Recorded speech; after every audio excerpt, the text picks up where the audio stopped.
ঈদ লাগছে, দেখেন ঈদের জন্য কি করতেছে। ঈদের চান উঠে গেছে, এই দেখেন ভাবিকে দেখছেন, ভাই ভূত হয়ে গেছে। এই দেখেন আরেকটা, এর অবস্থা দেখেন, চিনা যায় কোনটা কে।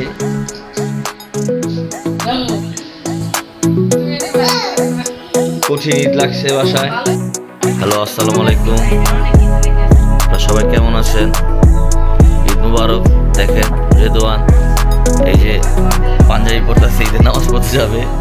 ও আজকে একা একা গোসল করছে, তাড়াতাড়ি এমনি উঠে না সহজে ঘুমোতে, ঠিক আছে, ঘুমোতে উঠে না, দাঁত ব্রাশ করে না। ও আজকে দিয়ে আমার আগে দাঁত ব্রাশ করতেছে, আমার আগে গোসল টুসল করে ব্যাস চলে আসছে। এখন দেখেন পাঞ্জাবি পরে, নতুন পাঞ্জাবি পরে ঈদের জামাতে যাবে, পড়তেছে দেখছেন।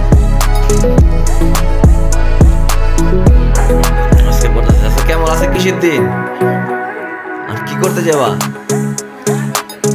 আচ্ছা, নামাজ পড়ার পরে আমরা চলে আসবো। সবাই আমাদের সাথে থাকেন, ভালো থাকেন।